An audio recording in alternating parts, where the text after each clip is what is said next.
కళ్ళు తిరిగిపోయే ఆహా అతడే చమత్కారి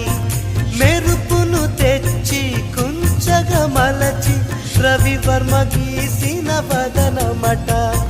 నూరడుగుల శిల ఆరడుగులుగా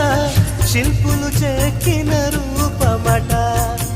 భూమిలో పుట్టిన స్త్రీలందరిలో నీదే నీదే అందమట